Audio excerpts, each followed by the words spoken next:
So, you're starting to look into support for autism spectrum disorder. And wow, the options can feel totally endless, maybe even a little overwhelming. What we're going to do here is create a clear map to help navigate this journey and hopefully turn some of that complexity into clarity. Let's dive in. And look, if you're feeling a bit lost in a sea of information, that's completely normal. It's pretty much where everyone starts. But the good news is, you don't have to figure it all out at once. There are some foundational principles that can act as your compass. Okay, if you remember just one thing from all of this, let it be this right here. There is no one-size-fits-all answer. Not even close. Every single successful support plan is built on personalization because it's all about celebrating and working with an individual's unique strengths, not just focusing on their challenges. So what does that actually mean? Well, it means the goal totally shifts. We're not looking for a cure. We're looking for something way more practical and meaningful, enhancing daily life and improving quality of life by supporting a person's specific individual needs. And, all the research points to one really critical factor: timing. Getting an early diagnosis and starting interventions as soon as possible can have a profound impact. We're not just talking about managing symptoms, but about building a really strong foundation for skills they'll use for the rest of their lives.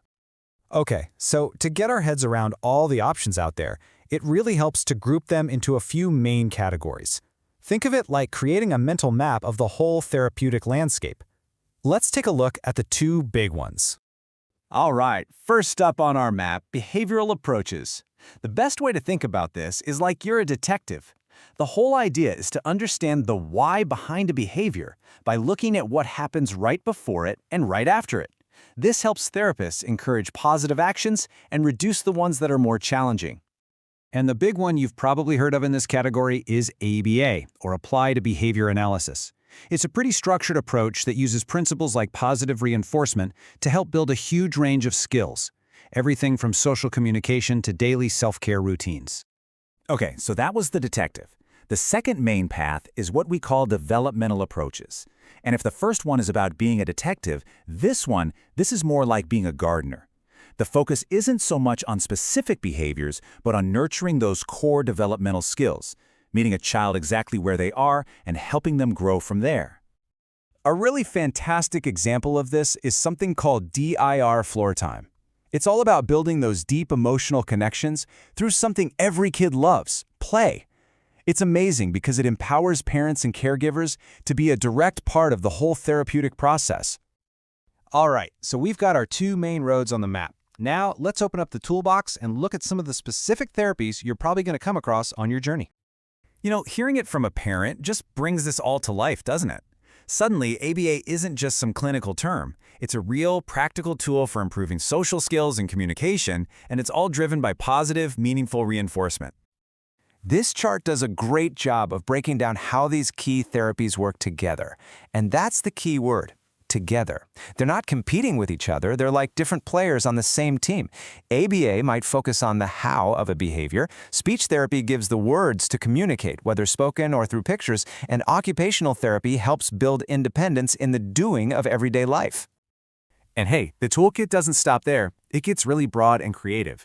So many families find amazing success with therapies that tap into a child's specific interests, like music, art, or even therapeutic horseback riding, all to help build those social and communication skills. This is so important to remember. A truly effective plan is way more than just a few therapy appointments each week. It's really about building an entire ecosystem of support that wraps around both the individual and their whole family. And this support system, it really wraps around every part of life. We're talking about parent training so you feel empowered to use these strategies at home. We're talking about school support through things like an IEP. And it also means recognizing the power of social groups, visual aids, and even the foundational stuff like diet, sleep, and exercise. I love this parent's take because it's so powerful and, well, it just makes it all feel so much more doable, right? You don't have to become a full-time therapist overnight. We're talking about weaving small, consistent practices into your day. Just 15 or 20 minutes that can make a huge difference. Okay, so we've got our map, we've got our toolkit. So how do you actually start building a plan? Let's get practical and walk through a couple of common examples to see how you can really be the navigator on this journey. All right, here's a really common challenge: sensory sensitivities. Where sounds or lights or even certain textures can just feel completely overwhelming. So what does our toolkit offer? Well, it gives us some immediate practical solutions. Things like creating sensory-friendly spaces or using tools like weighted blankets or noise-canceling headphones can directly address this challenge and really help reduce that sensory overload. Okay, how about another one? Difficulty with transitions. That moment when you have to switch from one activity to the next, it can create a lot of anxiety for some individuals. And again, we look to our toolkit. The tools here are all about one thing: creating predictability. Visual schedules that show what's coming next, or timers that count down to a change. These simple things can transform an anxious moment into a much smoother transition. So what does your path forward look like? It really boils down to 4 clear, manageable steps. First, you observe. You become the expert on your child's unique strengths and needs. Then you consult with qualified professionals to explore all the options. From there, you develop a flexible, personalized plan. And maybe most importantly, you monitor their progress and you adjust that plan as they grow and change.